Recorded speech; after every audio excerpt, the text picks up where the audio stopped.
spoilers for the movies. I wanted to say that, and then the second week, 7 people came to look at the internet box, and they're all like looking, and they're like, oh, you know.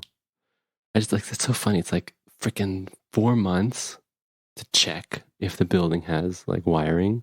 And then my favorite was that we saw like some dudes like pulling cables. Oh, and another part of the story was this dude calls us. He's like, oh, I'm from the, you know, company that works with, you know, the ISP. Like, we do the actual digging. And he's like, can you explain to me what the situation is there? And I'm like, I have no background in any sort of internet cabling and setting up.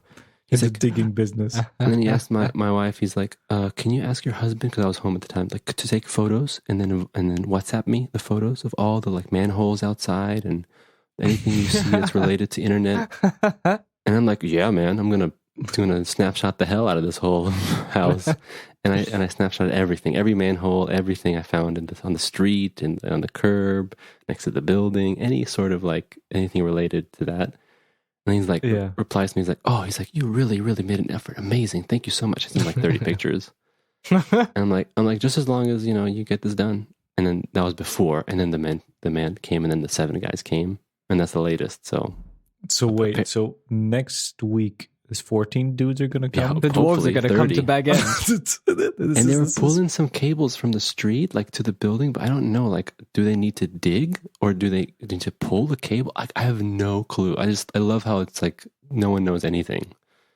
And I love that it's like your job to do. Yeah, our job as customers to make them do stuff. As people who rent in this apartment building, and your pay. job is to... Like, the bills are coming in, you know, for the internet. That's not existent, but no one knows anything. And then you ask, then you talk to customer service and just generic, you know, from the book, you know, they open like page 360, generic answer, you know, stuff like that. So I don't know. My prediction is like maybe September I'll have my old fiber connection again. I don't know.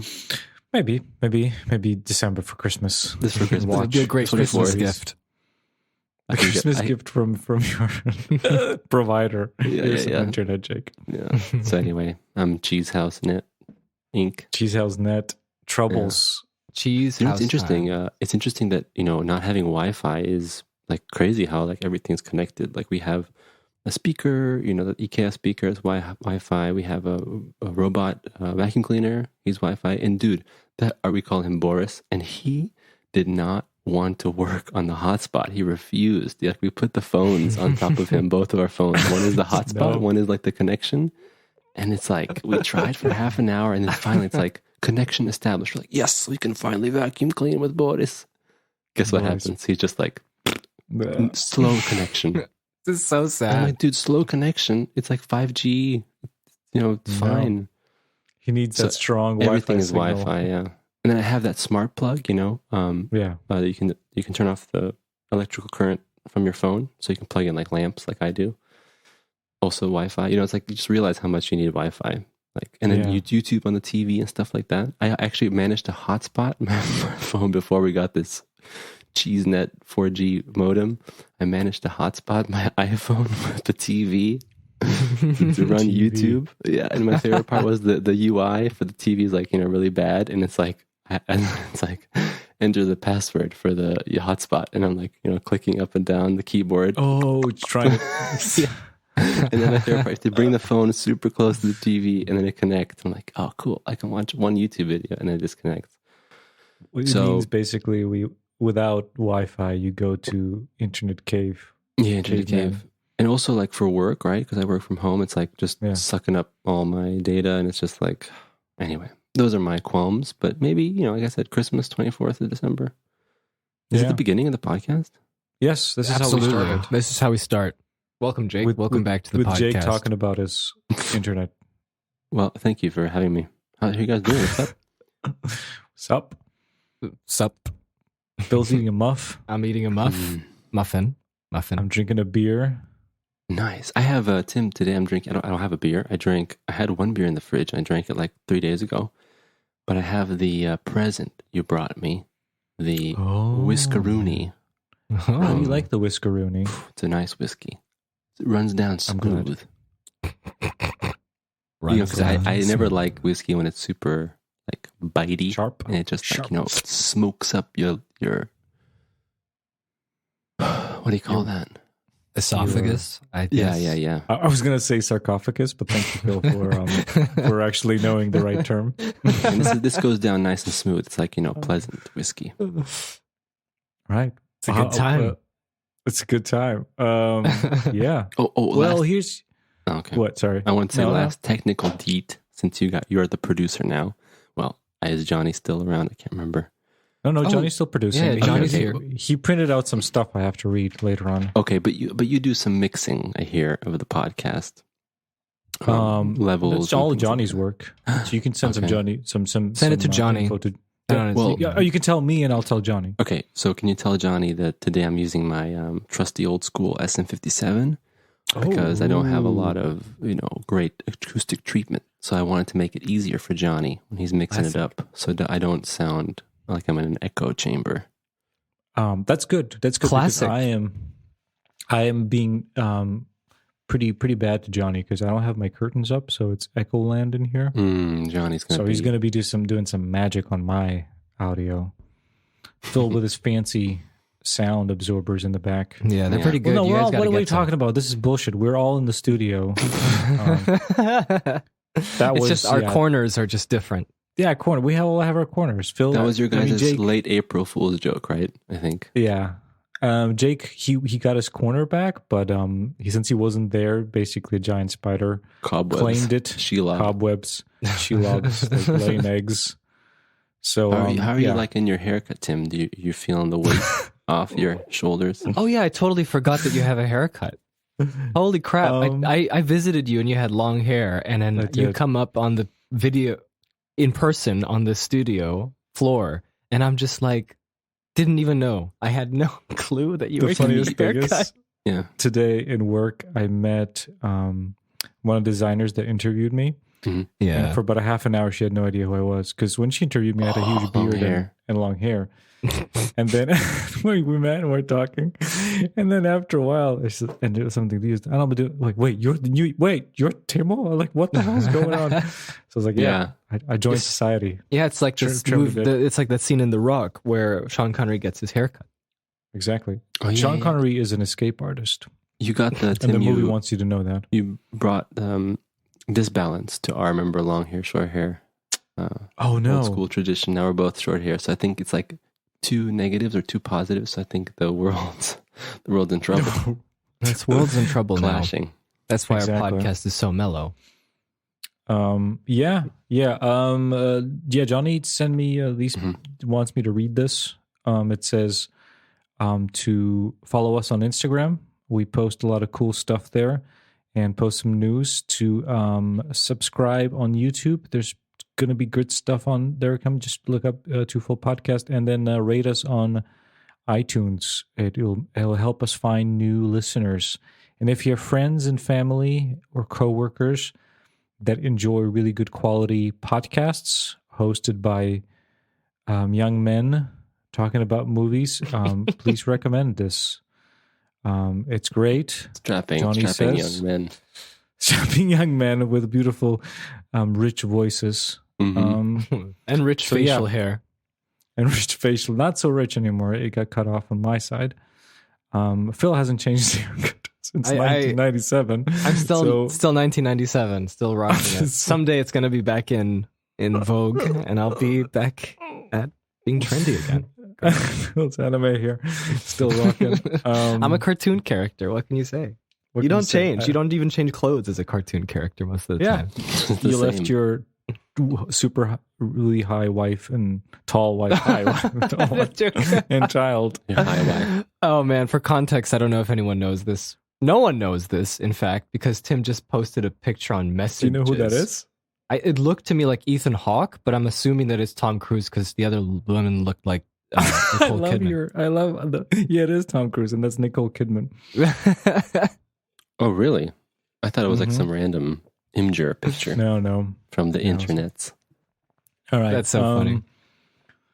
Well, we got Jake back for a very special episode. It is special because, we had Jake on here, and I always threaten him I'm gonna make him watch a horror movie. Johnny sounded like he threatened you with that thing you had to read. There is a bit of backstory also to this, if I may. Yeah, what do you got? Well, to ease us in, if I may, unless you have other announcements to share. Nope. I'm not pregnant, so that's okay. Cool. Good. To ease us in, Dave Grohl released his autobiography last year, right? In the fall, called Dave Grohl, the Storyteller, I believe. And as a big Grohlian, along with Timothy, we both purchased the autobiography. Did you ever tell a story about you going to the store? The bookstore? I don't think I did. Going to the store? You want to tell it or no? Sure, I don't know the story. Tell me the story, Tim. I want to hear this. The story. I don't think the story works very well without the photo, because I don't think Phil or people. I saw listening, the photo. Oh, you saw the photo. But Dave Grohl's pretty, famous. I think people would know. Well, as we said, I kind of let myself I watched go. a whole movie with Dave Grohl in it, yes. Yeah, exactly. That's true. And maybe you watched, listener, as well. But I kind of let myself go, and I had long hair and a beard. And when this Dave Grohl book came out, I went to the bookstore to pick it up to read it. Was interested to see what he wrote. And it was cold in the winter, so I put on my coat. And I went to grab the book, and on the book, there's Dave Grohl on the cover with his long hair and glasses and a coat. And I realized I looked exactly like him, and then I kind of felt embarrassed as I placed the little book on the cashier counter, and I saw the cashier lady look at the cover, look at me, and a little bit of snigger, and I felt so bad because she thought I'm just some moron. Like this, such a big fan of Dave Grohl. Hardcore fan. Well, it's not as bad. You'll never feel as bad as that old guy at KFC that your niece took a picture of. What is that? I didn't get that. Looked exactly like Colonel Sanders. Yeah. Kentucky Fried Chicken founder and inventor. Mascot of himself is the mascot of his own company. They kicked him out, so he went back in to eat some KFC. That's amazing. Okay, so historically, Colonel Sanders used to actually go into different KFCs and try the chicken, and that's true. Be very critical of it. So he's still doing it. Yeah, but didn't Dave from not Dave Grohl, but Dave from Wendy's, the owner, didn't he also go and check out Wendy's old-fashioned hamburgers? I'm pretty sure. To see if it's quality. All those like Steve Jobs going to his Apple stores. Yep. Did you do that too? Yeah. He would go to the launches, and he would just be like a normal participant. He would go in and testing things out.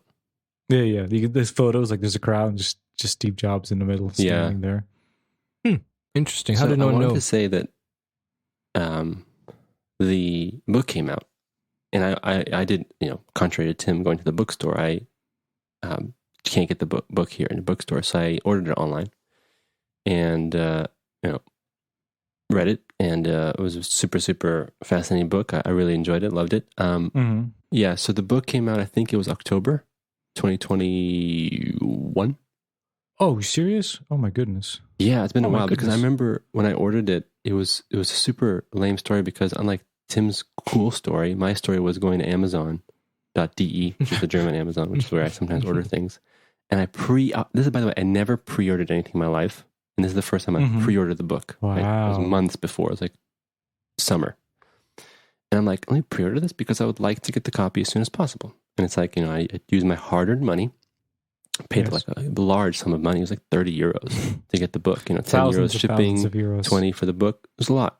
Yeah, it's a lot. And I was like, cool. And it took the money from my card. And I was like, great, I have that ready. And then I come back the week it came out.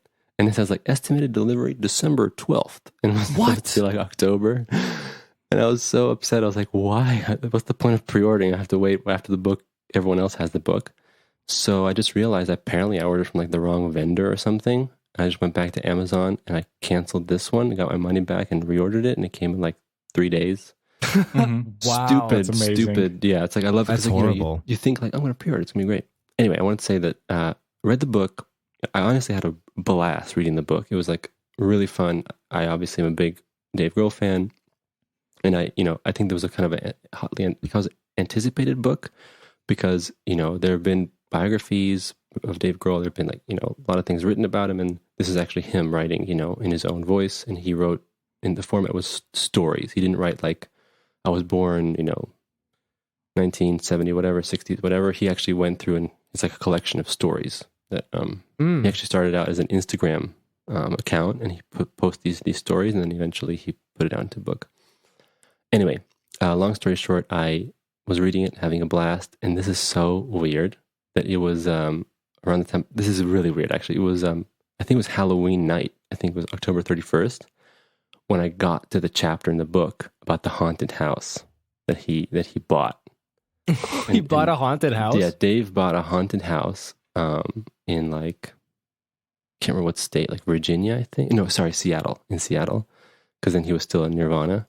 It was October, I think 31st, Halloween night, and I got to that chapter about the haunted house, and man, that's I pooped my pants. I pooped my pants. Because I read before bed, right?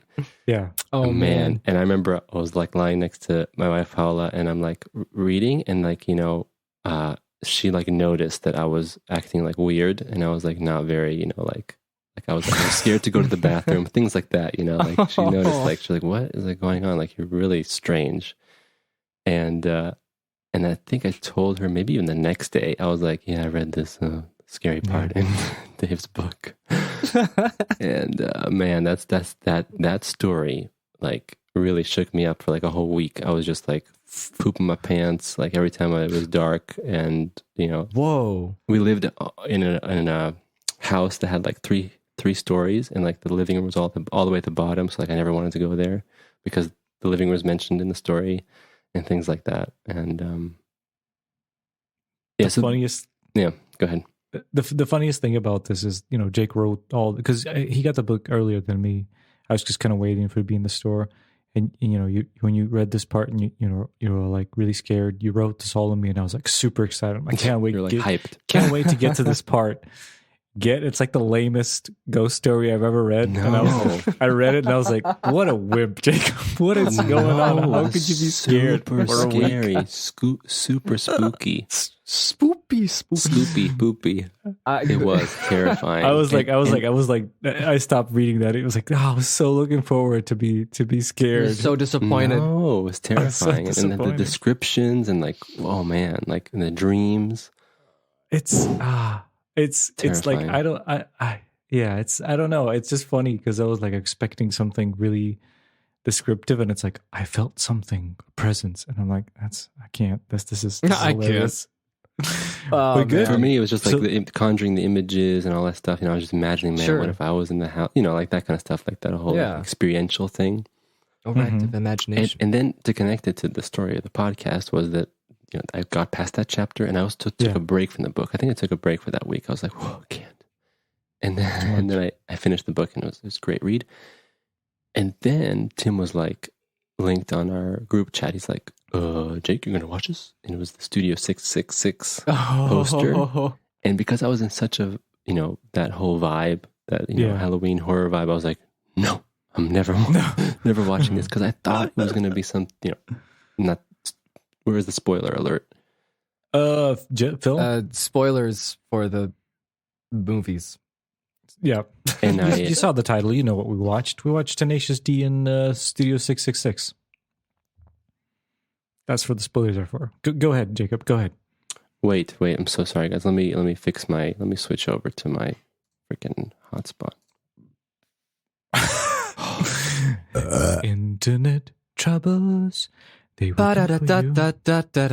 my worst internet troubles. Standby music. Like, is this better? Internet troubles? Okay. My you guys worst sound good now. Internet troubles was when I didn't have internet, and I was just in Ireland, and I was stealing it for half a year from a neighbor. Oh man, that's the worst. Yeah. Stealing some good Wi-Fi. Okay, so are we good, Jake? We're good. We're good. The hotspot. Yep. Okay. And then I saw the poster, and because I was in this vibe, I thought to myself, my goodness, this is going to be something like really serious and based on the real stories of recording that album, and like, maybe even like a documentary or like a very serious horror movie. Mm-hmm. So I was just like, no way. I was like, I'm not touching that. I'm probably never going to watch that movie. And here we are. Here we are. And here we are. I would like to add that Jake and Tim are way more familiar with the Foo Fighters and Dave Grohl, and I guess Tenacious D as well. And I am just blank. That's okay. Kind of just a blank face Canvas. to this. Yeah. Just want everyone who's listening to know that. It's an interesting dynamic now. But it's good because then you'll have a unique perspective on such matters. Of that may be movies. so. Of course, I do have like some side information, secondhand smoke from you guys. I've learned a few things from you guys. You've learned. I never read any books on the matter. I've never listened to a lot of music. Sure, I've heard, like Everlong. I've heard Jake and Tim play that.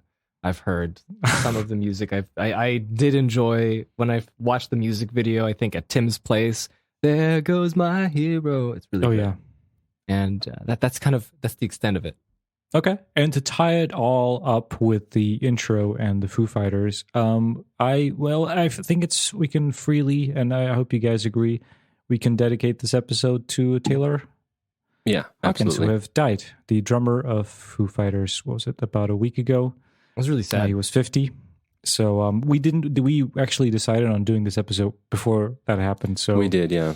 I honestly, by the way, speaking of Taylor passing away, I honestly was having like reservations reading the podcast because it hit me pretty hard, to be honest, because as a big Dave Grohl fan and Foo Fighters fan, absolutely unexpected and tragic. And, I thought about it a lot these past days, and, it's really strange how we have, sort of emotional connections to people we don't know personally, but they have impacted us a lot. That can be artists you like, or musicians, or whoever has influenced you and you looked up to. So yeah, it was very heavy these past couple of after hearing the news. So I was actually wondering if we should even do the podcast, because it was a little bit, just really tragic and sad. But I agree. I think we should dedicate it for sure to Taylor. Okay. All right. So welcome to the Twofold podcast. Johnny, play the theme song. Whoa, 24 minutes in. Yep. We got the Jake's back. We had to talk. We talk about internet and catch up, talk about things the over a drink, back of water. The trio. All right, so yeah, we said we got Tenacious D, The Pick of Destiny, and Studio 666.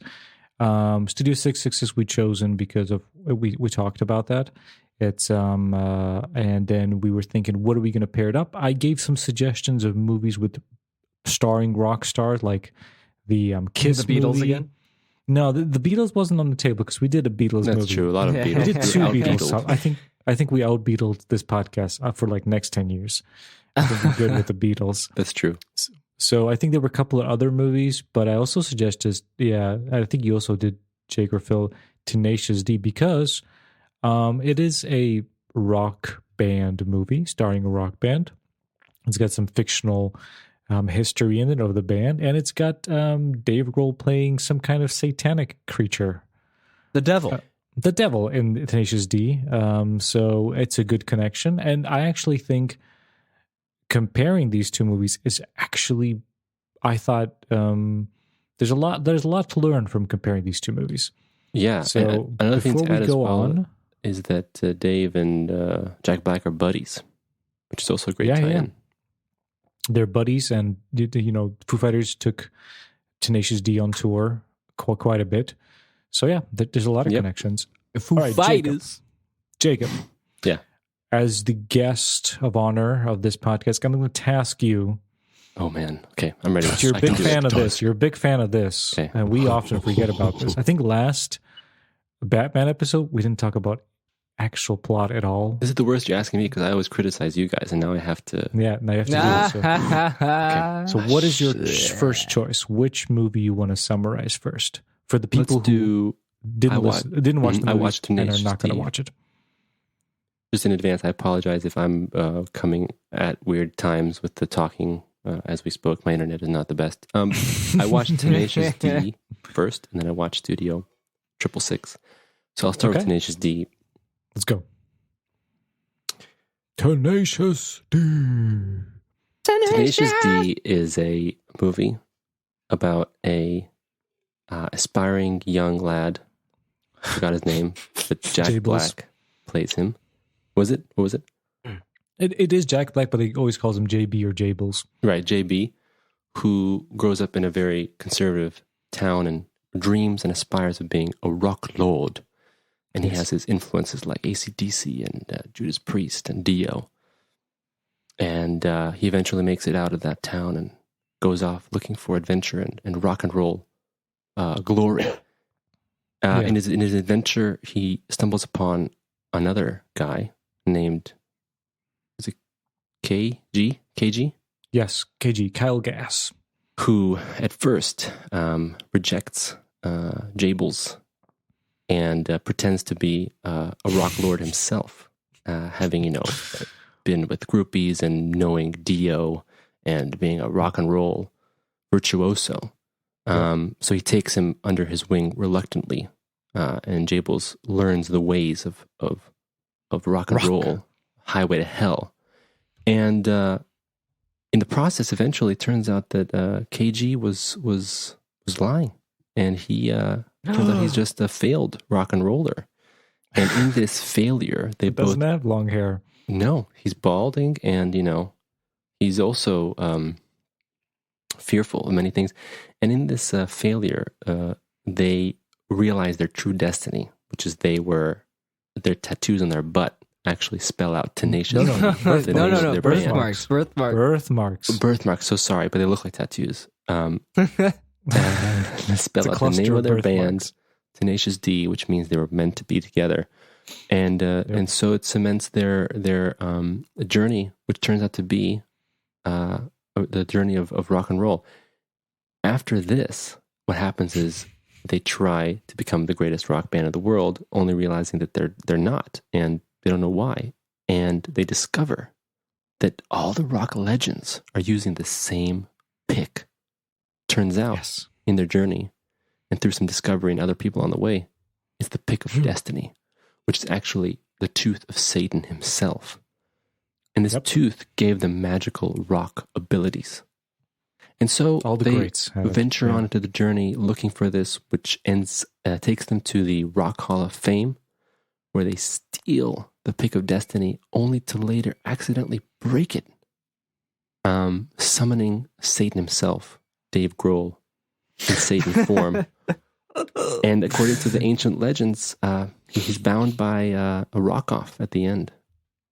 But at the turn of the tide, they managed to defeat Satan and go on to finish their rock journey.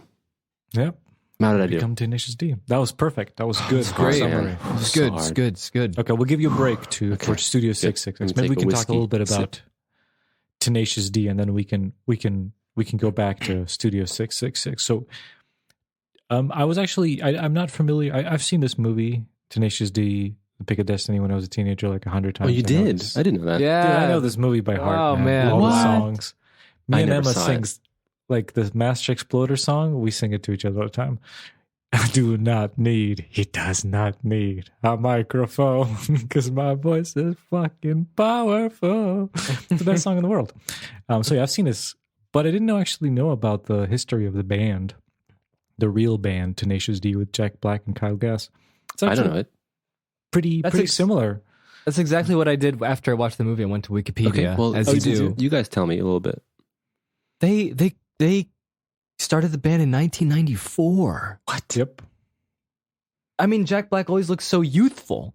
You wouldn't expect him to be 50 years old now. Yeah. If you watch videos of them now playing, they look like Jack Black has a huge white beard. And also this Kyle Gass. So yeah, they're ancient. They're grandpas now. There used to be dad rock. Now they're grandpa rock. And they met in LA. They were like part of, this movie had a lot of great cameos. One of them is the great actor from Shawshank Redemption. Tim Robbins. Tim Robbins. I was like, This is the funniest thing about this movie is that I was ready for. I've never seen this film before. I've seen the ads. That's all. But I knew there was going to be some character actors in there. There's going to be some famous people I would know. And I was just like, okay, when the man, the man with the hair and the peg leg walks up in the diner and he sits down, I'm like, okay, who could it be? Who could it be? I was actually thinking it would have been. I was thinking it might be. Did you ever predict that? Because it's really obvious that there's going to be some kind of a cameo, some kind of a famous person. But I was thinking it's really weird because I've seen this movie as a teenager and I've seen it again now after so many years. There's so many people I had no idea who they were back then. Mm-hmm. Like Tim Robbins, I didn't know who that was, and now I'm like, what? What is this? I love it when that happens. You watch a movie that you watched when you were a kid, you don't know the actors, and you come back to it, and you're like, wait a second, how did my memory not figure this out? Even Dio was at the beginning. Oh yeah, it's Dio himself, and Meatloaf is dad. Meatloaf is the dad. Yeah. That's what I don't know anything about Meatloaf other than I know his face. Yeah, so I'm like, oh, there he is. Yeah, I was wondering about that. That was funny. So Who's they Dio? actually met. Tim Robbins had like a comedy group, and they were both part of it.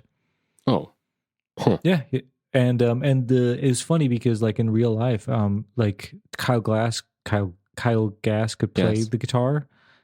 Right. Jack Black couldn't, and but they all wanted to be the musical part of that comedy group. But they had a little bit of a rivalry going on because Kyle wanted to be the master. But I think they went a trip somewhere to Scotland and they became friends. And Kyle actually taught Jack Black how to play guitar. Yeah, because Jack Black can now play guitar. Yeah. So so that's how they started. I always wondered, how did they end up like they occupy an interesting space as like a band, because they're like sort of a parody, right? But they're sort of not. I never really listened to all their music, but they're acoustic, but they're like very steeped in the rock and roll tradition. And then like for instance, like Jack Black knows Dave Grohl, and like Dave Grohl is a fan of them. Like it's interesting how they are very unique in like. Well, they started as a band, so they made the band, and it is kind of like acoustic guitars, kind of making these rock songs, and they started playing out in clubs in LA. And then somebody, I can't remember who it was, kind of. There's a couple of people that brought them to kind of like spotlight. I think one of them, hilariously, is the singer of Tool. He saw them play, and they went on tour with Tool. Can you imagine That's insane. that? I don't know anything. Tool? I don't know Tool. Maynard. So. Okay, and then this is so great. I'm the best. And then and I think somewhere around that time, somebody took Dave Grohl. I don't know who it was. Took Dave Grohl to see them, and then he liked it, and then became friends from there. And I think, I can't remember who it was, but they got him a TV show in the 2000s. There was a Tenacious D TV show, like one season. It's all news to me. And then I think their song, The Tribute, got big, and that was like their biggest hit. And Jack Black was big into movies and stuff like that. And then they were going to make, I think they wanted to make in like 2002, they wanted to make The Pick of Destiny, but then Jack Black was starred in the King Kong movie, and he was kind of busy. And then, in 2006, Tenacious D, Pick of Destiny came out. And what a silly film it was too. Yes. I don't think there was an album before that, but I don't know if there was a Pick of Destiny album. Maybe it was. I don't know. Yeah, I think there was. I remember. Okay. Yeah, I think so. It's so funny that I watched Tenacious D and the Pick of Destiny in connection with when you mentioned King Kong, because just 2 days earlier, something compelled me to watch King Kong again. And I actually sat down and watched the extended edition of King Kong just 2 days before watching Tenacious D and the Pick of Destiny. Amazing. So you're on a... It's Jack Black. It's just you were singing his presence is there.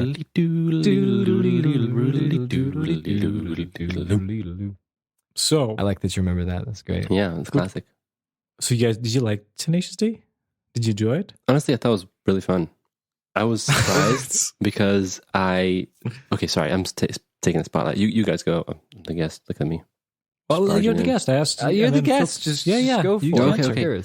I was actually really surprised at like how fun it was to watch, because I think this was a bit of a weird time in like movie history, like mid 2000s, where a lot of poop comedy movies came out, and they were all like really generic and that's at least my recollection. And so I remember hearing about Pick a Destiny in middle school. I think it was like 7th, 8th grade, 9th grade, something like that. And for some reason, I just didn't watch it because I didn't understand the humor and things like that. But it's really interesting now watching it as an adult and knowing the history and like the whole, like what I liked about it a lot is like Jack Black is a very interesting guy because like he's an actor and he's like a musician and he doesn't take himself seriously. He's the roodly doodly guy, but he's, he made he was in School of Rock and, like he's just like this really positive sort of rock and roll, energy, even though he's not like, like a metal musician or something. He's just like he's a big fan of the rock. Yeah, big fan of the rock. Exactly. Yeah. But it's like in a really fun way. And I think that somehow he really nails that blend. And I think that the whole movie, you could just tell, like, if you are a fan of like rock and roll and sort of that whole energy of like, the unspoken, traditions of rock and like, the history of rock and stuff like that they really nailed that. And I was really enjoying watching it. It was like silly. It's a silly movie, but I just like so many of the lines and stuff. And it's like how they say fucking all the time, like the entire movie. It's like, it's very rock and roll, but it's also a very silly movie. So I thought it was fun. I think it was maybe a little bit generic, like some of the, like plot things, but you don't really care because like you're just watching it for the moments and for the scenes and for the silliness of it all. Yeah. So I thought it was really good fun. It's a goofy movie. It's yeah. I was just in it for the ride. I didn't know what I was getting into, but then when the movie started and you have like musical numbers, and I was like, this is very musical. Because like the funny thing is that I watched Tenacious D second. I watched Studio 666 before. Ooh, okay, so you're the opposite. And it was more musical. It was a musical. I don't know what to say about it, honestly. Like, well, did you enjoy it?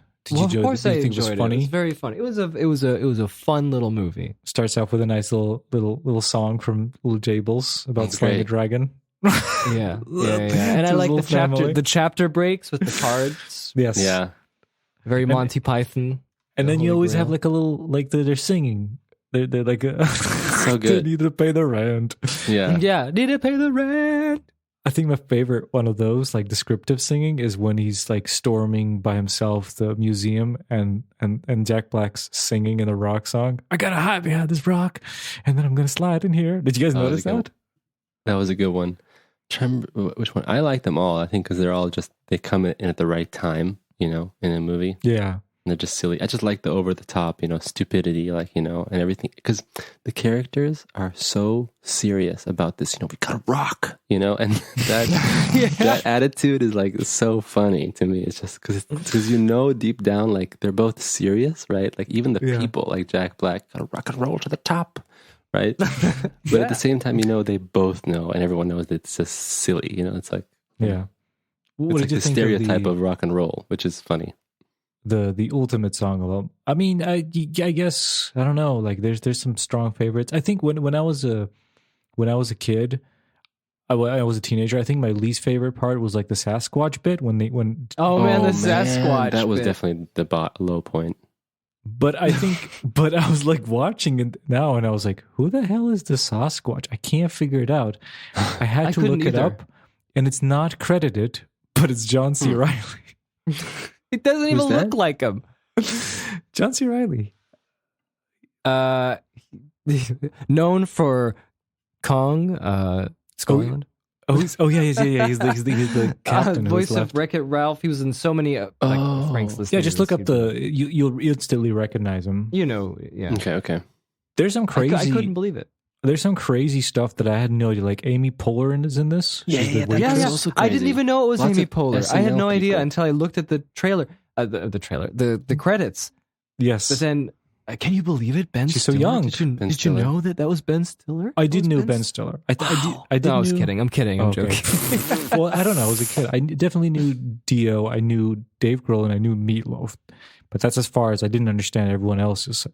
Did you notice Amy Adams in the crowd? I wanted to mention that this is my this is kind of my story of the podcast. Oh, I'm so sorry. I'm so sorry. Do you want me to go back?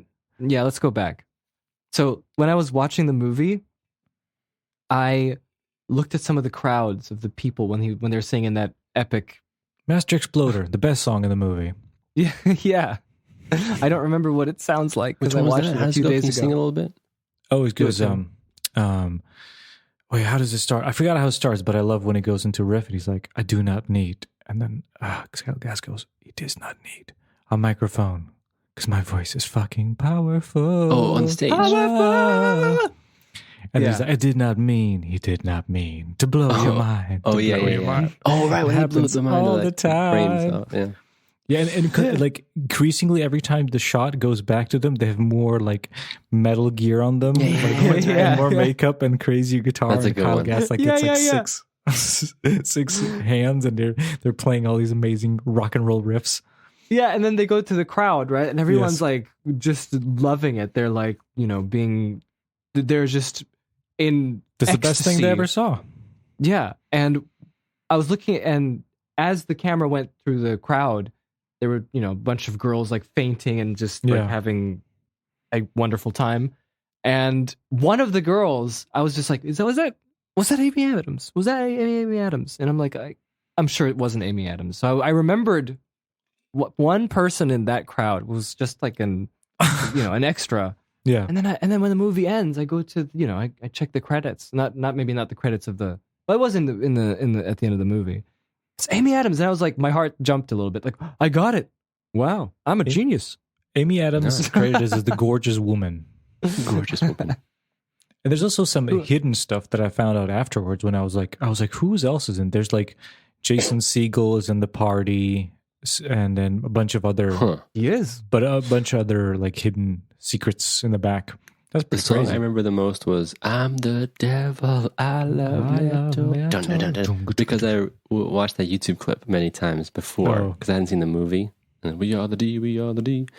Didn't they do like a remake of that, or was it the first one? Because there's like two songs, the first right? one With the devil. So the original from their first album, there was a song called "The Tribute."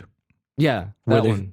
And it's a similar story where they meet the devil on the road, and the devil challenges them, or they challenge the devil, and basically they make the best song and they win over the devil, but they can't remember the song, so this is just a tribute to the song. And there was a music video, and in a music video, Dave Grohl plays the devil as well there, and that was before. Yeah, that was like that's what I thought. Missed that one.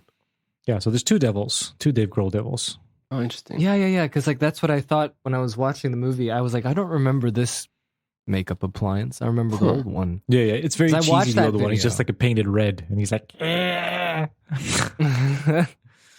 What else was funny in that? Like the Museum of Rock, like it's just this huge lasers. Oh, what did you think of? What did you think of the infamous dick push-up? The dick push-up. I think I don't know. For me, it's funny. Use your boner. It's so silly. And then the what was it? The use your cock for the laser. Use the force. He has to extend. It's Come funny. on, Hammerhead. It's funny because it's so stupid, It is, and it's also like it's like some of the bits are like bad SNL bits. Like, okay, let's quote Star Wars or something like that. But I think it's so endearing that I just don't care. It's like, we're just blasting through this because the songs are amazing. They're just they're just the best. I think for sure, if it wasn't for the songs, it wouldn't be the same movie. And I think that's what I realized when the movie was starting. I was like, oh my goodness, yes, this is going to have songs that they wrote, because I was thinking for some stupid reason it's just going to be plain old no songs. Which is plain old no songs. Yeah, no songs, just jokes and like what they do pizza guy, when the movie comes out, like the movie, Dude, that's another aspect that I really liked about the movie is that, like even when you start out, you'll always have that one person who just loves your stuff no matter what. It's so true. It's wonderful. He's their biggest fan. Let them their car. You guys are amazing. Okay, so let's before we start comparing these, let's have a look at what happens in Studio 666. Okay, it's gonna be hard. Deep breath. You can do this, Jacob. You're made for this. the legendary modern rock band, the Foo Fighters, now playing 25 years plus strong. Dave Grohl as the frontman, former drummer of Nirvana, started his own band as a lead singer and frontman, are making their, I can't remember, like 10th record or something like that. Yep. They're making their 10th record. Yeah. And they're in the classic record company meeting room. And Dave's discussing with the band, with their manager and label man, that they need something epic for this 10th album. They can't just do the regular shit. They got to do something crazy. And the manager goes, I have just what I think you guys will need. And he takes them, connects them to this mansion. By the way, before the movie begins, there's a little bit of a flashback. Oh, yeah. To the early 90s, where a murder happened. It's kind of murder spree in this mansion in Encino. Which, by the way, fun fact: Dave Grohl lives in Encino, and in real life, like that's his neighborhood in Los Angeles. That's the actual studio they recorded the last album in. Oh, so it is, right? It is for real. There's the house they recorded. The house, yeah.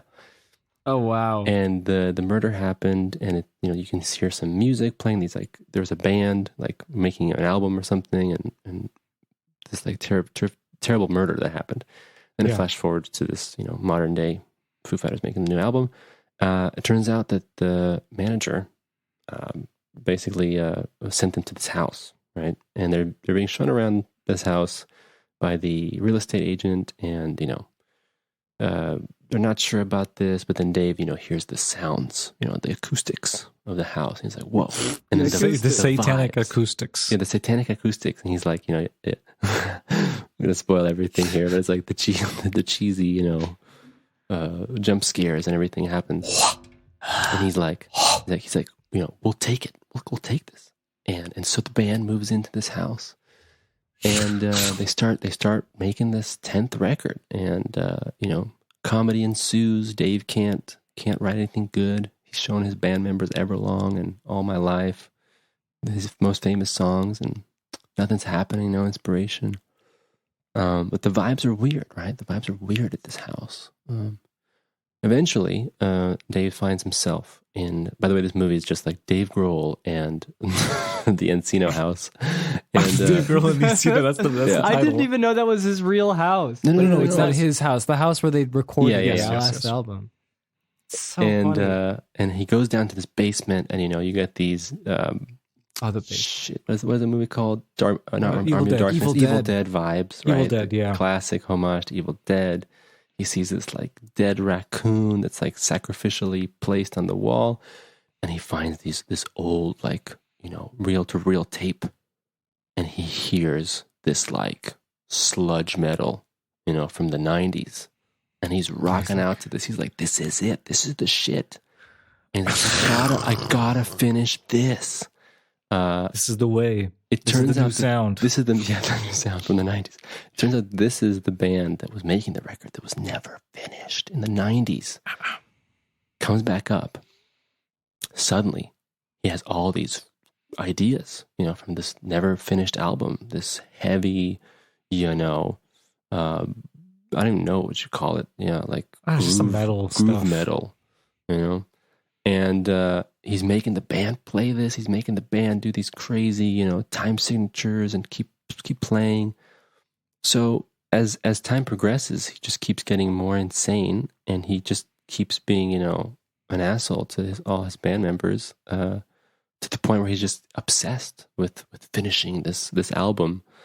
The song, which is like 40 minutes long. Yeah, the 40-minute long song. And so in between, there's like murders happen, and then eventually he starts killing his bandmates one by one. And he's eating raw, so fucking juicy steak. and then eventually the whole movie from Blade 2. Yeah, the whole movie culminates in the band finding out that he's possessed. Some of them dead. Yeah, true. Someone he already killed. Like poor Shifty. Chris Shiflett dies first. And there's a whole epic finale where they try to Nate and Pat try to get the satanic spirits out of Dave, and eventually, and then the satanic spirit comes out of Dave, and then the old band ghosts come in to say thank you and take it down the actual demon. And then the movie doesn't end yet. Yeah, you think it's all over, and it's, all his bandmates are dead.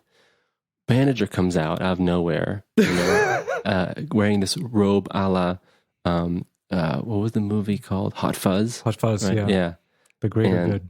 And he comes in, he's like, I was waiting 20 years for this song. Did you finish the song? By the way, before that, Taylor ends up finishing the drums recording for this song. Yeah. And you can't finish the song because the legend says that you'll open some portal, some satanic portal or something. And then it turns out that Dave actually is still possessed, and the manager makes him do a solo career. And then that's the end. We just see Dave doing the solo career, and he's like, never met her. And that's the movie. That's the end of the movie. So I'm glad you summarized that, because I kind of checked out the last 20 minutes. I literally don't remember what's happening with the manager. To sum it up, I want to sum it up in keywords. You have homage to slasher films, cheesy horror, gore, and just B-movie vibes, and a very classic storyline. So let's do 6. Okay, thank you, Jacob. Thank you for summarizing that. That's good. Yeah. Good job. Excellent work. Covered everything. It was hard, man. Hard work. So the first thing that I noticed in the movie was I didn't realize there were that many members of the Foo Fighters. Yeah. They've been growing steadily. I that's how much I don't know. I thought that there were maybe 4. They were at one point. For a very long time. And then now there's 7 of them. 6. You remember the hexagram? The the Bring Me Horizon hexagram, which I kind of laughed because Bring Me Horizon used that as a logo, and I was like, "Oh, really?" Yeah. And I was surprised at how goofy this film was, because I did know nothing. I did know nothing about this movie, and I just pressed the play button. I just saw the poster, and when it started with that 1996, and it's like, the old band trying to make their song, and then they're getting killed by a mysterious figure very brutally. And I was like, "Ooh, okay, here we go." I was like Macho Man Randy Savage. Ooh, yeah. I'm like, okay, I got it. Let's do this. This is what it's going to be. It's going to be fun. And then it stops. Yeah. Or fun. And then it turns into Scooby-Doo. It's the Foo Fighters meet Scooby-Doo without Scooby-Doo. No, yeah. Well, if Scooby-Doo had said fuck every second word. Yeah. It would be so funny if...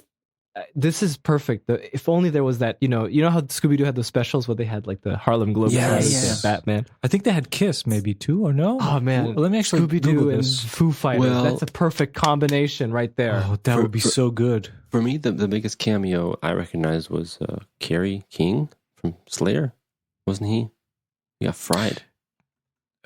There's only 2 cameos, sadly. I was expecting a lot more. I was definitely expecting Jack Black to pop in, but sadly, there's only the 2 cameos. Besides Kerry King? Well, you have did you see who their engineer was? Who was their engineer who was mixing them and then disappeared? Shoot, I missed it. Who was it? Yes! Oh, yes. I was like, he looks like... This is exactly like Amy Adams in Tenacious D. I'm like, I'm looking at it and I'm just like, he looks exactly like, is that John Carpenter? He looks exactly like him. He looks like John Carpenter. Yeah. John Carpenter was there. And then they disappeared. It's John Carpenter. So, like setting up the mix, and then Carrie dies. Carrie from Slayer. Yeah. And then John Carpenter's like, this is a good sound. I'm leaving. Goodbye. And then you never see him again. Yeah. He's like, if you end up tracking anything, pop it on a hard drive. We'll mix it. Yeah. So there is a Scooby-Doo and Kiss. Oh, really? So I think we deserve Scooby-Doo and Foo Fighters. I think so. So I wanted to. I have to share with you guys. And this is what I've been waiting to tell you on the podcast. Right. about my biggest thought about this movie. It's very revelatory and just insightful, and just, you guys won't believe it. So the only thing that was going through my head for most of the movie was, this feels like one of our old movies we made when we were kids. This is my biggest note. This is Castle of the Barons on a high budget. Yes, this is like, I thought the same thing. You guys, I thought the same thing. Mentioned this stuff on the podcast. We mentioned it when I was on the show too. It's like these movies we made when we were kids, and even some movies, Tim, that we did without you. Unfortunately, I remember back in the States, like I know Phil was like wanting to make these horror movies, like, to really like spook people. Yeah, and like, this was it, man. Like, this like so funny because like the Foo Fighters, they're like, they're not actors. And by the way, I have to say, Dave, I think did a pretty good job, like, because he's a pretty animated guy. I think he did a decent job, like, trying to pull. He tried the most. I have a feeling, but the rest of them, you just feel it, like, deep down, that these are all just not actors, and it's just the vibe was so perfect. And it's like I think I read like one. I didn't read any reviews or anything, or didn't get any spoiled, but somehow I managed to hear some kind of like snippet, maybe when I Googled the movie or something. It's like, I didn't expect so many jump scares. Someone wrote something like that on Google. I saw a snippet. And I was like, oh man, I was like, this is going to be like pretty, like, I don't know if I can handle all the jump scares. And then when you watch the movie, the jump scares are just that sound effect. Like just like split second face, and it's like everything is just, and it reminded me so much of when we were kids. We would make these movies and we would put those jump scares in, and we were always wondering, like, why aren't they working? Like, why is no one scared? And all we did was sound effect, and we did like, the panning and like, little shapes and stuff like that. So that's what I want to share with you guys. That to me is lo and behold, I'm so happy that we all had the same thought, because it hit me the most when Dave walked down the stairs into the basement. Yeah. And then had an encounter with the spider webs and went, and I'm just like, this is Castle of the Barons. It's Castle of the Barons, me going down the basement with like shitty cobwebs, and it's like because here's a couple of now seeing this, I was able to identify what are the main elements of our old movies that that are shit that translate here. Obviously, it's the bad acting. It's like we're not actors, and everything feels like a first take. Yeah, everything feels like that's good enough. Like we don't have to try that again. It's like no differentiation in the line delivery. It's always like the same somehow. Yes. Yeah. It's like, and it's like a written line, because like there's a lot of like jokes in this movie where if it was delivered by a comedian, it would have worked. Like it's a classic joke. They would have it's just found delivered the inflections and the feel. Like they could spin it. Like a good actor can make a crappy line good, right? Because they know what they're doing. Like there's the classic joke of like, Shiflett being a kind of like, trying to be all good with Dave Grohl, and Dave Grohl doesn't like him, right? Like that's the joke from the band. Shifty is always like, they always make fun of Chris, right? In the band, even like in the behind the scenes and everything. So, and they're making that, and it's like, let's say what is it called? This is the end, I think, where all the comedians in LA and the world's ending, and that's the joke with what is the actor's name? He used to be fat, now it's not. Jonah Hill. Seth Rogen? Oh. Jonah Hill. And in that movie, he's like a super positive goody two-shoes, and everyone's like being mean to him. It's the same joke, except they're comedians and they make it work. Here it's just like, if you didn't know that was the joke, you wouldn't even get it. Maybe you were like, I didn't get it. I didn't even know what you guys are talking about. You see what I mean? It's like, he's like, oh, you're a good griller, you make good grill. Dave Grohl is like, shut up, whatever. And it's like, so that's one element, just the acting, the pacing. I had no idea about that. The pacing is so weird. Like you were taking in the description, Jake, when Dave Grohl. Oh, did we lose Jake? Oh, we lost Jake. No, Mamma Mia. Sorry, I lost you for a second there. I'm back now.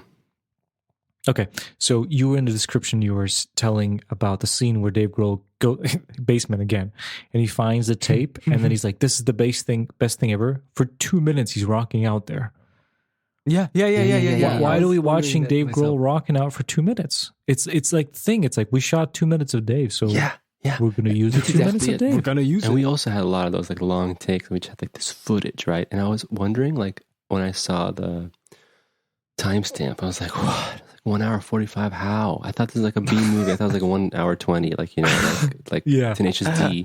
And this is classic, like, you know, okay, our movies weren't that long, but I mean, like, we used, like you said, every footage we had, and this is the same thing here. It's like just these long segments of just, and when you think about it, I was actually surprised too. Like, I have to say, I actually liked the cinematography. Surprisingly, I thought it was pretty good. I think it wasn't moody, but I liked the framing and how it was shot. I think it looked pretty decent to me, in my opinion. I don't know what you guys think.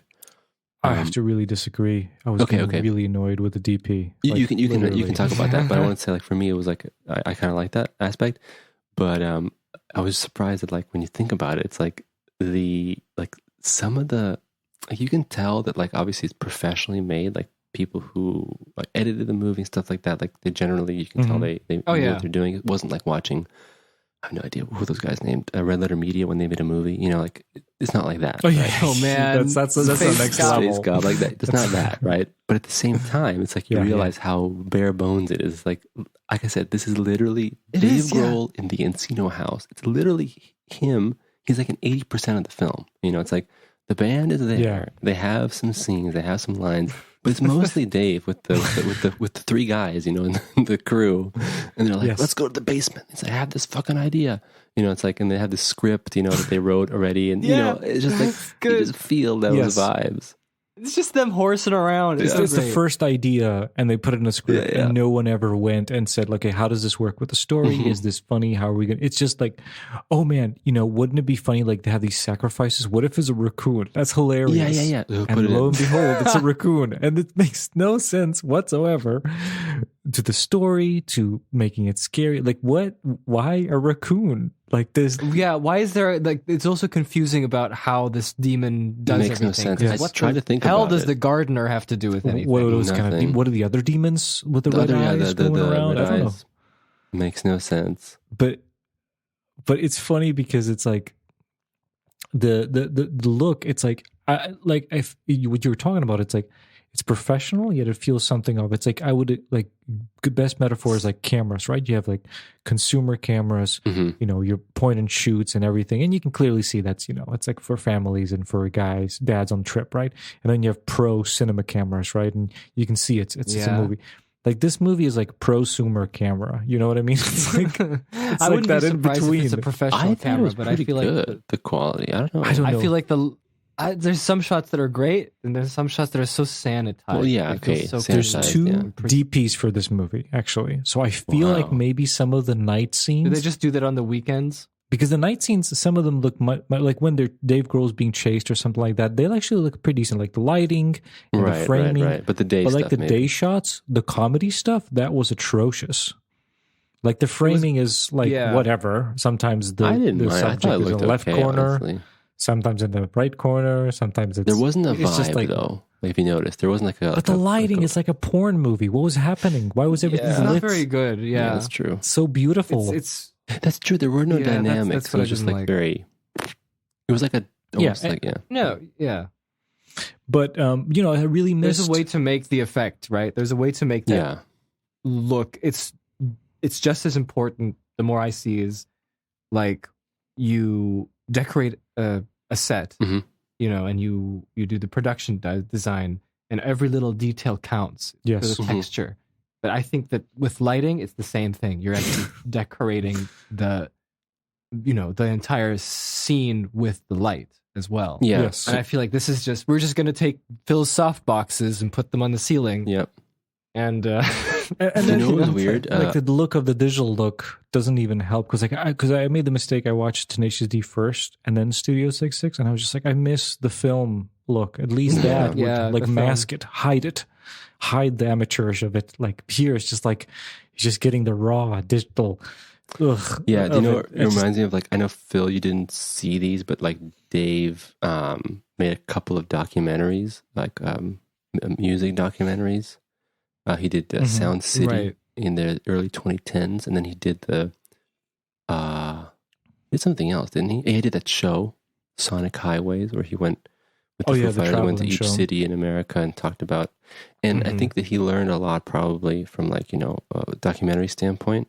I don't know how much influence he had in this movie, but it's weird because it felt like that stuff that was like learned and done on that was like kind of like applied here, but it's wrong because this is a film. Like you can't compare the two, documentary, real life, trying to get something.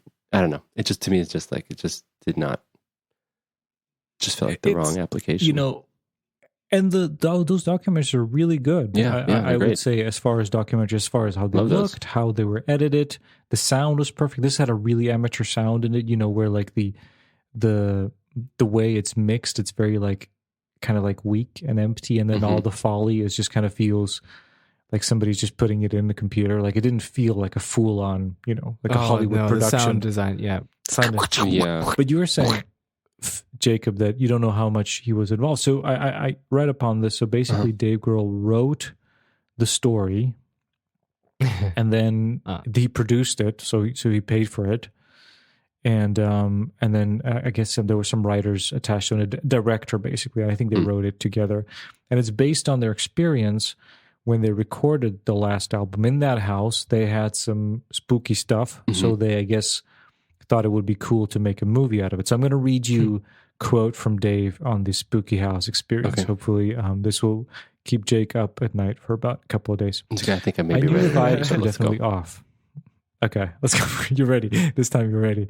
I knew the vibes were definitely off, but the sound was fucking on. We would come back to the studio the next day and all the guitars would be detuned, or the settings would put on the board. All of them had back to zero. We would be up a Pro Tools session and tracks would be missing. There were some tracks that were put on there that we didn't put on there. But just like weird open mic noises, nobody playing on instruments or anything like that, just an open mic recording room. Grove noted that they captured unexplainable footage on a video, but due to non-disclosure agreement with the house owner who was attempting to sell the property, the footage cannot be shown. Classic. What a load of shit. Yeah. Here's the thing I learned from reading the book. Dave Grohl is a bullshit artist, and he said it himself. So I don't believe any of this. Yeah. And I think they had some fun experiences. They were like, would it be cool if, Dave Grohl is levitating and threw up. What if it could be cool, like if this was actually real, and then they start writing the movie? Yeah. And then they kind of said the stuff to make it more.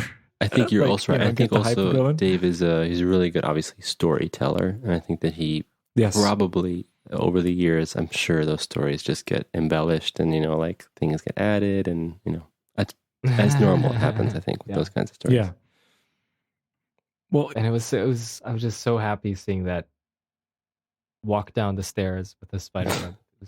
That made the movie for me. So I wanted to ask you guys, like, I can't believe you guys had the same. That was so funny. Yeah. I was watching that. I was like, am I watching Castle of the Barons? What is happening? And for anybody who hasn't, go ahead. Real quick, for anyone who hasn't seen, like 99% of the world hasn't seen Castle of the Barons.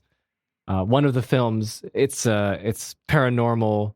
Two guys going into a castle to claim it for government castle, use, Resident Evil kind of deal, and it's like Tim is one of the characters. It was our take of like our influence, like you said, like Resident Evil meets Wolfenstein, the game, Return to Castle Wolfenstein, something like that.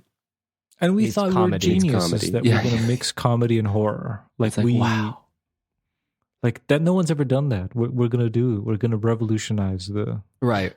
I wanted to ask what you guys thought about like this is the movie. They go into this like sort of it's silly because I know I haven't seen a lot of gore movies. Like for instance, what's that Peter Jackson movie? Brain Dead. Right, I haven't seen those like classic sort of gore movies. Yeah, like the Texas Chainsaw Massacre, like where the spectacle is seeing the most goriest. Yeah. But even like parody-ish. Like I think Brain Dead is kind of parody of that, I think. Right. Like this movie that like has some of that stuff, but it's so, I don't know. It just feels so silly. Like kind of, here's what I think. You mentioned like the cinematography feels kind of empty. Yes. That's kind of how I felt with like the movie in general. It's like, I had moments where I was watching, I was thinking like to myself, like, obviously they probably had fun making it. I'm sure Dave had a blast. Like, I think that the crew probably had fun. But at the end of the day, it's like, who is this for? Like, it's like, it feels like Dave messing around. I don't know how to explain it, but it just feels kind of empty. It's like, like, because it's not, it's not something like unique or brilliant or original. Yeah. It's just like, like you're making fun of like old movies and you're not, but then it's like kind of a basic story and it's like Dave is like kind of funny and he can pull it off sometimes, but it's like at the end of the day, it's like Dave killing his bandmates and he's possessed. It's like, it's not really, there's nothing crazy going on here. It's definitely not for the general audience, because I feel like there's not much added value to it unless you're like, I don't know, I guess a super B-rated horror movie fan. It's for Foo Fighters fans. I mean, I don't like, it's very sparse, like you say, Jake. Exactly. There's not much to it. Like, okay, there's the internal joke is that Dave is the boss. Yeah, and everyone listens to Dave, and he's like, hard boss. He'll make you do stuff. And this is like, what if he was super crazy and he killed us? But all? Even that, Tim, I think like I wanted to know your perspective, because you know these guys more than I do. Yeah. So, I mean, like Tim said, it's like, there's nothing you don't know. Like as a fan, it's like, there's not a movie about that. You don't learn anything. It's all caricatures. The whole story is caricatures. Like Dave is, like he said, the evil boss. Band members are listening to him. You have like, was it Remy? Is that his name? Remy? Yeah, but that's the inconsistency. Yeah, the Remy, why would he be playing on a metal record? But who cares? He's completely like a character. Yeah, they're all characters. Like that's not. Yeah, but some are like shifty, right? He's just shifty there, right? It's not. There's no exaggeration. Remy is completely a different character. So is Pat. Who's Remy again? Keyboard guy. He's a sexy man who wants to bang the neighbor. Man. Oh yeah, the Ringo guy. Yeah. Like that's completely a made up character. I mean, Pat. Like that, Pat doesn't sleep on floors, and he's not dumb. That's also. And then you have poor Hawkins, who just looks sad in the whole movie. I don't know. Like maybe it's the true events that kind of colored. But he's just sad and serious in that movie. He doesn't have any jokes. He's playing his heart out as drums. Yeah, plays good drums. I was wondering how did you guys feel, because like I knew about him passing away, and so watching the movie I was like, oof. It's a very unfortunate. How did that feel? It's a very unfortunate like timing and everything. It's like it doesn't necessarily change anything or something like that, but it's just like sort of unfortunate just that it happened to be that. For the listeners, I mean, he gets killed, obviously, as we said. Dave Grohl kills all his bandmates. He gets killed in the horror-y, gory way. I think Dave Grohl throws a symbol and cuts him in half. So it's completely unrelated to his actual death. So there's no irony or anything awkward about that. It's just part of the movie. But I wanted to say go ahead. Go ahead. Sorry, I didn't want to. I wanted to say that with these kinds of movies, I always think like we can compare now to Tenacious D. We didn't mention Tenacious D that much. That's a movie, in my opinion, where everything's exaggerated in like a very kind of in a way that makes the movie enjoyable and fun, right? Like, for instance, at the end of the day, Dave Grohl is the devil. That's funny. Yeah. Like, I mean, it's silly. The joke isn't necessarily brilliant, but it's just silly because you know a little bit about it. You know about Jack Black, you know about Dave Grohl, he's playing the drums, he's a drummer, silly rock off, the legend, that's funny. Demon code like if you did that in a movie like this, where he turns into like the devil or something, like let's pretend Tenacious doesn't exist, that's already something silly and funny, like kind of go wild with it, and but this is like, it's sort of in between somewhere, and in between, unfortunately, is always not as fun. That gets a good segue. What I want to talk about to compare, because I feel like, if there's obviously like things we could critique, but I think at the base of it, I think what I would say, what the Tenacious D movie has and this doesn't, and we're not talking about like the cameras or whatever like that, but I think the tone is very well defined and very well integrated in what Tenacious D as a band is, because obviously what they are, because Foo Fighters isn't what that is. Yeah, exactly. Because what they are is they're both a tribute to what rock and metal stand for. You know, they love it, as you know, as they probably grew up on metal and rock as kids. They love it, right? How you know awesome it is about dragons, and you're free and you can say fuck you to everyone, and it's amazing. But they're older. They also are making fun of it, of how juvenile it is and how stupid it is and everything. So it's this both things together.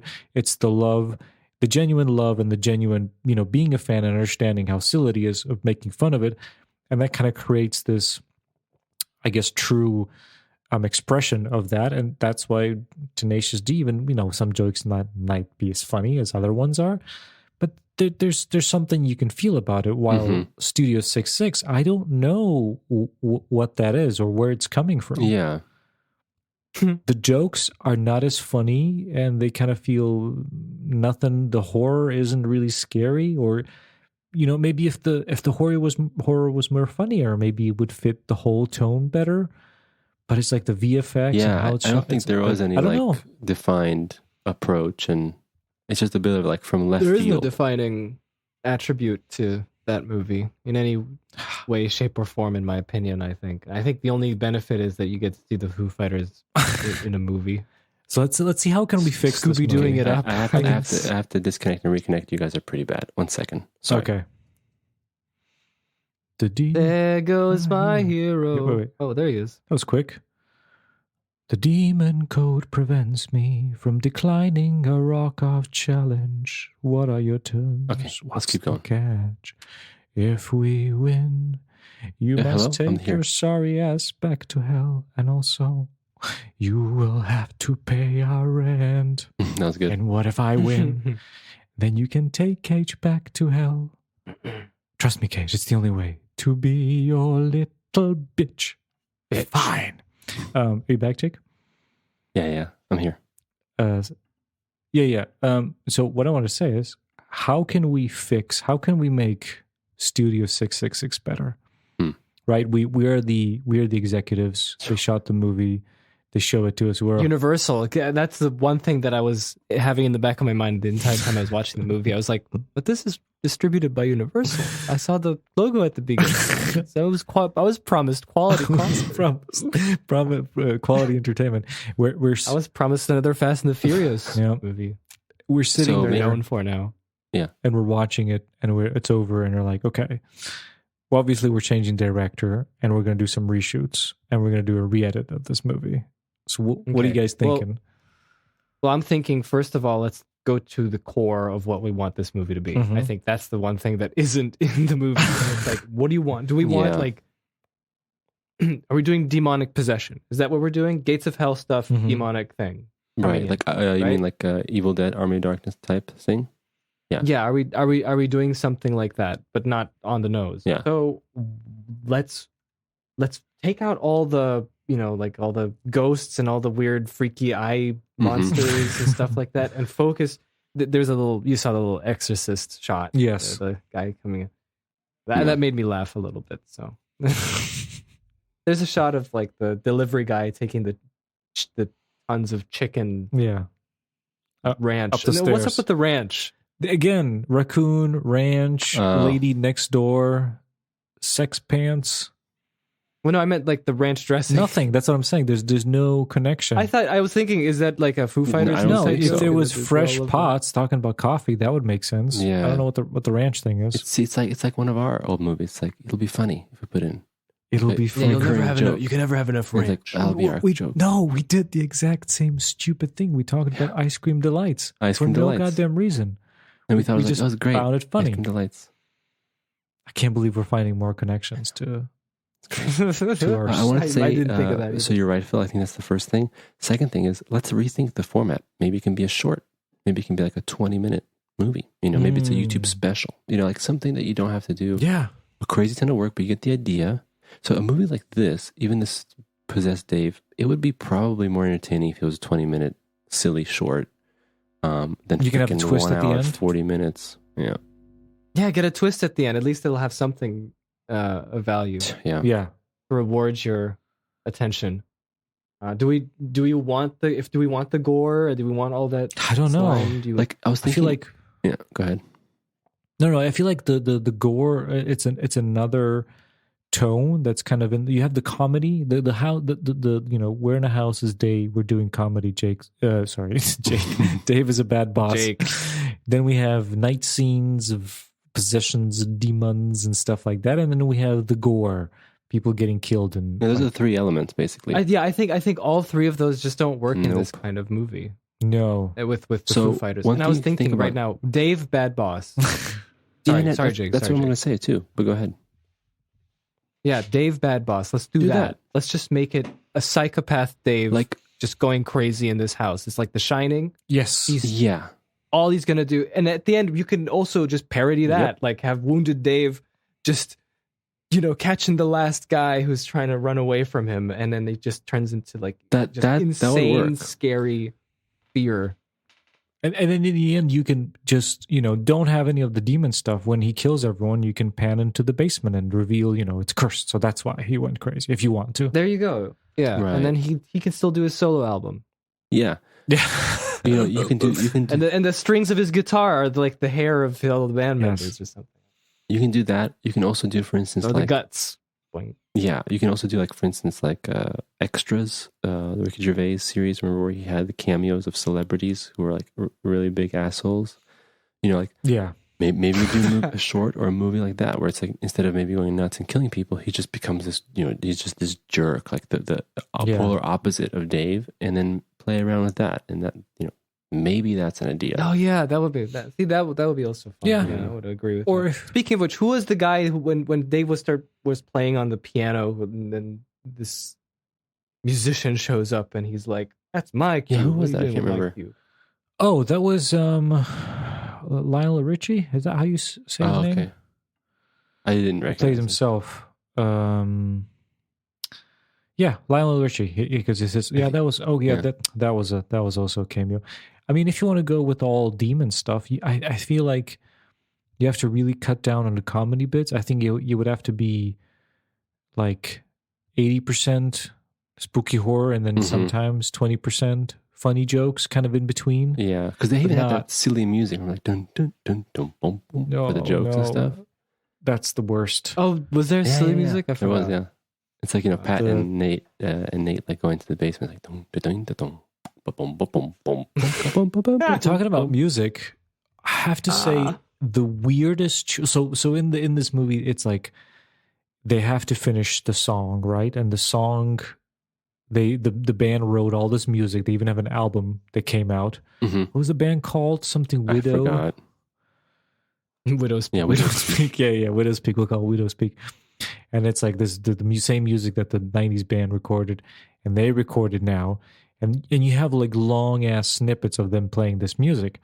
And I just thought it was like the weirdest choice of like, why did they pick the music to be metal, right? I feel like it's just somewhere in between. I thought they loved metal. I don't know anything. Yeah, but it's like here are my two other options that they could have considered. They could have, if they wanted to go funny, they could have made that the music that they have to record, and it's like 40 minutes, right? And it's like they have to finish this in this torture. And they could have made it like country or disco or something terrible. Yeah. And then the band is like annoyed with Dave that he's making them record. Yeah. This is like the metal is like too serious, right? It's like sort of like they're not like making fun of it enough. The music. Yeah. It's like you have like 5 minutes of them rocking out some metal, and it's like okay. Or they could have gone, if they wanted to make it like spooky and scary, it could have been just like some avant-garde noise. Yeah. And they're like really freaky. Yeah. It's like, the guys, this is the new sound, and he just plays, and it's just like just noises. So it's like, why is it metal? It feels so. Because this was like a little bit of like a tie-in, to the album featured in Studio 666. It's like, and the music is pretty good, right? Because I think they wrote it, right? The Foo Fighters wrote it. But at the same time, it's like, it doesn't tie into much of anything. Like, it's like trashy and like, what? Doesn't make badass. Sense. Yeah. But it's like they're all rocking out, but they're like, we're tired of this, Dave. Yeah. I don't know. It's so funny that the one time where I thought that Dave was evil that he kills everybody. And I'm just like, yeah, that's hilarious. But the only time where I thought he was actually evil was when he found the little demo disc from the delivery guy. Yeah. And then he tossed it back at the corpse. I was like, how dare. Yeah. I don't know, man, guy. I kind of didn't anticipate anything at all. Like, I wasn't expecting anything. I was kind of disappointed, even not expecting anything. The first half, it was very awkward. I had trouble watching, like, just the acting and stuff was like, yeah. Ugh. And then I don't know. I'm not familiar with them, so I'm just like, okay. And then the second half, I really checked out. I was like, really, like, I had trouble paying attention. Like, I kept taking out my phone and looking at stuff, and I was like, so I missed. Like, and then I was like, they're doing the exorcism, and I'm on my phone reading about Foo Fighters, and I look up, and there's the manager. Like, what happened? What happened? I don't understand where this is going. And then I look back, and it's like Dave in a studio, and he's like doing a solo. And I'm like, okay, what happened to the manager? Did Dave kill him, or what happened? No, he just like hit him in the balls, but then he just ended up being his manager, like for his solo career. Oh, I heard a line. It was a Dave or a manager, and it's like, wake up, man, rock and roll wasn't relevant for the last 20 years. And I'm like, oh God, please. I'm kind of shutting this off my brain. I can't listen to this boomer logic. Yeah. I can't. But that's the thing. It's rock like, and roll lives. Yeah. A lot of the movie ends up being a bit like cheesy like that. Yeah. I mean, listen. And Tenacious D is shorter and it's more spry. It at least knows what it's doing. It's timeless. It's a timeless. So classic. Anyway, that's kind of my recap. It's really like, I really, just to sum everything up, it's like, again, total like our style movie when we were kids. Crazy to see that happening. And two, mostly just Dave. He's like the star, but not the star in the sense of like, look at me, I'm the star, but it's just like, guys, let's make this movie. Follow me with the let's cameras. All go to the house. Yeah. And they like there's tons of footage of Dave, and it's like, it's mainly him. It's mostly he was the him. only one available all the time. Like, it's like, I'm telling you, it's like 80-90% him. Like, it's just him. It could have been called like Dave Grohl and Studio 666 or something like that, or Dave Grohl in. He's like, yeah. It's a lot of times where you could have the band like they're like they set up in the studio and he's tuning the drums and he's playing the drums and he's not even the drummer of the band. No, it's Taylor. Why is he tuning the drums? I don't know. It's so weird. It's so weird. I'm telling you, I really think it was like his little project or whatever, and it's like, I don't know. Yeah. So anyway, between the two movies, for sure, I think Tenacious D is like, it was really like nicely fleshed out and enjoyable film, and had a very good sense of what it wants to do. And I think that's why even now, like, what is it, 15 years later, it seemed to hold up. I was worried it was going to be really bad, but it's still pretty fun, enjoyable movie. I could watch it again for sure. Well, when we're all together, we should Tenacious D and sing along with the amazing songs. That's fun. What about you, Phil? What's your summary of these two movies? I think that you guys probably had more. Well, I don't know about the Studio 666, but like, yeah, Tenacious D was great, funny, but I don't know. Like, it's all right. All right.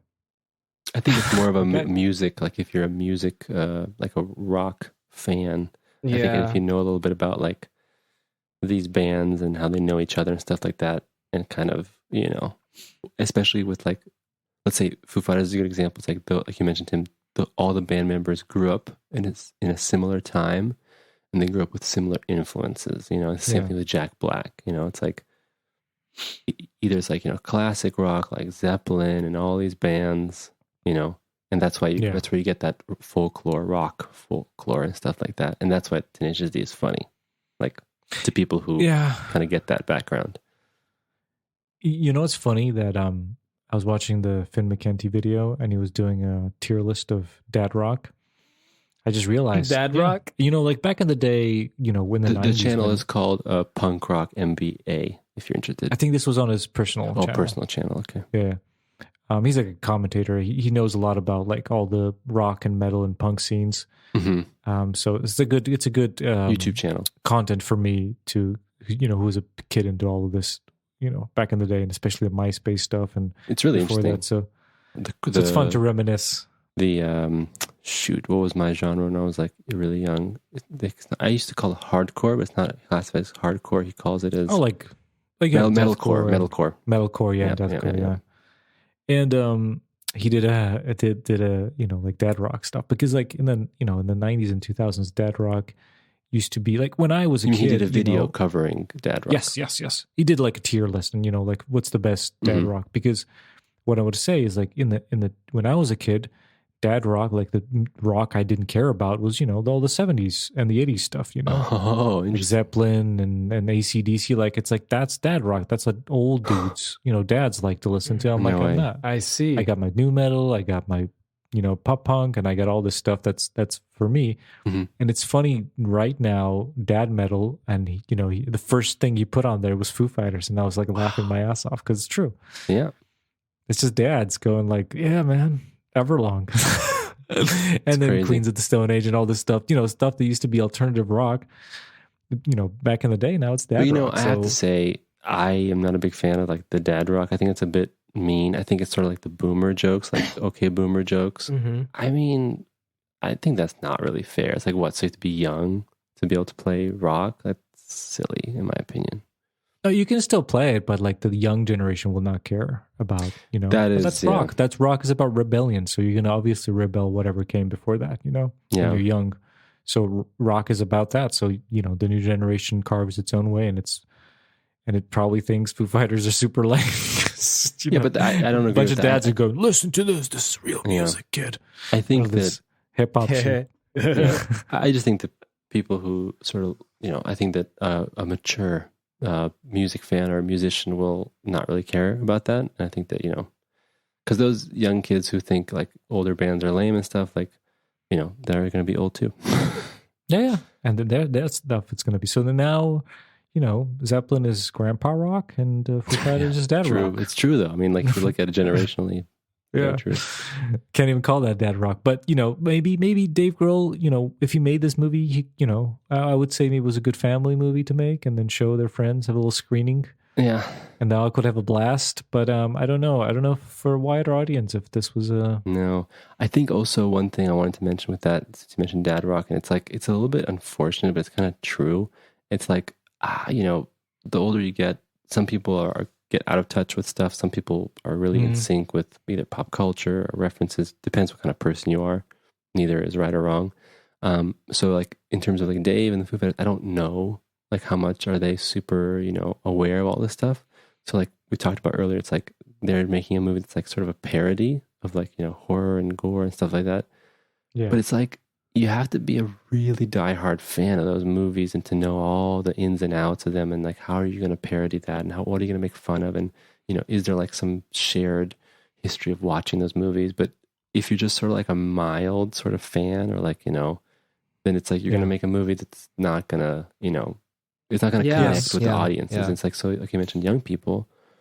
I have no idea if any young person would be interested in a movie like this. Like the reason we're talking about it is because we're Foo Fighters fans, and like there's a connection there, but it's just weird. That's also part of that empty feeling. It's like, I don't know, who's this supposed to be for? And if it's a joke movie, like you said, they're going to show with their friends and family and stuff. It's like, yeah, that works. Yeah. But at the same time, it's like, it's the cast of the bands, we made a movie that we liked, and we showed it to our family. We showed it to family friends on mini DV, and it was good. It was good times. Yeah, it was good times. So yeah, it's very interesting. It is. It's a curiosity. Another twofold podcast in the bag. You know what they say about the cat? It's in the bag. Well, curiosity killed the cat, but yeah. And then it falls into the bag. What are you guys doing next? I heard you have a roster, or just winging it? We're going to do the Batman again. Did you do that one already? I'm kidding. Sorry, I haven't been. We're not the Batman. We're doing the Northman. Ooh. The Northman. We just upgraded. Yes. We went up. We went from a Batman. Are you serious? Is there a movie called Northman? Yes, there's a movie called The Northman. I'm super, super excited about. It's being done by my new favorite director, Robert Eggers, who did The Witch and The Lighthouse, and I love those movies. He's got a Viking movie coming out this month, and we're pairing it up with a very special movie that Phil hasn't seen, that I saw on TV long time ago. It's gonna be great, and I thought it was cool. So I'm pretty sure I'm going to watch it now. I'm going to laugh my ass off. You're not going to reveal until later. Shall we reveal? Is, right? Nah. Don't. We'll keep it. We'll keep it secret. We'll keep it secret. But we got a perfect pairing for this movie. It's like a perfect wine and cheese. I do like some wine and cheese. Go for some wine and cheese. So we should also mention, Tim. We were talking about this yesterday. Maybe we want to try to do our podcast and record it live. Yes. And have a stream going. So as we are recording now, you would be there listening, and you can like say and you know fix our errors and be like, no, Dave Grohl didn't write it. He scored it or whatever. I don't know. This is the worst example I've ever said in my entire life. This I just blanked Dave out Grohl in the middle. didn't write it. He scored it. He scored it. He gave it a 3 out of 5. Star That's rating. not Dave Grohl in the movie. That's someone else playing Dave Grohl. That was terrible. That's going to haunt me for days. Obviously, the comment. But yes, that's what Phil is saying. We want to record. We'll stream it on YouTube as we're recording The Northman. Sounds good. That's right. We'll let you know in advance so you guys can jump in. Well, totally. That's where we're taking this podcast. Thanks for having me, guys, as a guest. This was cool. I think it was pretty good. Movie absolutely. picks. I think relevant, at least something that was Picks of destiny. By the way, I will admit it's interesting that since I'm not on the podcast anymore, it's like I forgot how on the wire I am with watching these movies. It's no wonder I'm not part of the show. It's like last minute, but. It all worked out in the end. So in the end, it all worked out. Well, before we let you go, Jacob, 2 questions. Yeah. Have you watched any good movies while you were away that you would recommend to our listeners or to us? Man, this is you threw a curveball at me. Ooh. Do you know what movie I watched recently? It goes like this: I'm part of the family, Madrigals. Oh, the Gospel of Encanto. Yeah, you were not the only one who watched it because of it. That's right. Phil. Oh yeah, I saw Phil. By the way, I saw Phil in real life after 2 years. Oh, that's right. We forgot about these. Yeah, that's what happened between Phil was here, Batman, and this. Yeah, I was. Yeah. And you were also here visiting us. That's why I watched the Madrigals. Yes, it was good. And we made Phil watch the Madrigals when he came over. And then I watched it when I came over, yeah. So to answer your question, not really. I didn't really watch any movies lately. It's really interesting. I haven't really seen any. I will let you guys know if I remember anything. And then maybe you can put in a little Instagram description or something. Yeah. I can't. There must be some. We can record a little supplemental video of your recommendation if you remember any movie. Video supplement. Yeah, it's weird. My video content is YouTube. I have now 43 videos on my watch later playlist. Oh no!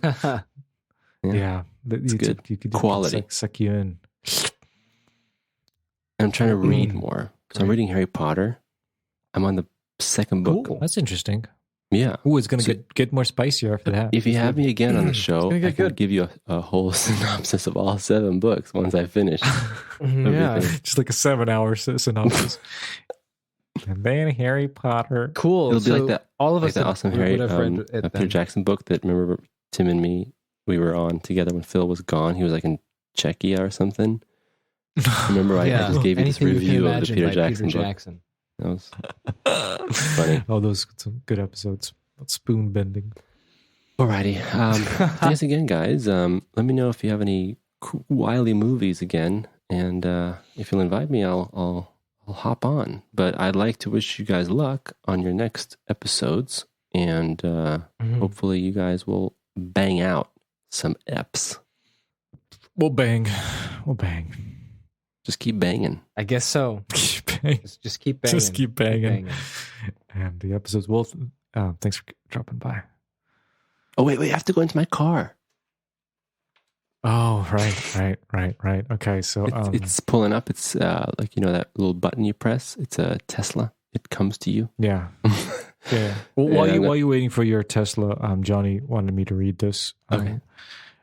Jacob is not an official member of the Twofold podcast. He is a guest, so we're not liable for anything he says on the podcast. My opinions are my own. We are legally. Your opinions is his own. Mm-hmm. We are not legally obliged for any of those. So I got the memo too. It says disclaimer. My opinions do not reflect the opinions of the show. I got that memo. Exactly. He sent it to me. Yeah.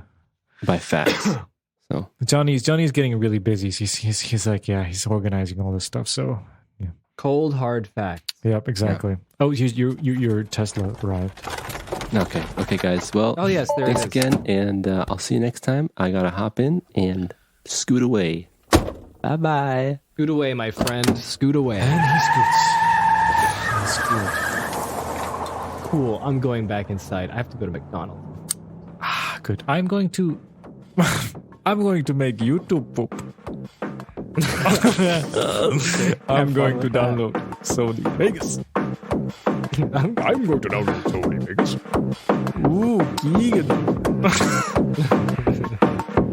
Keegan. Keegan.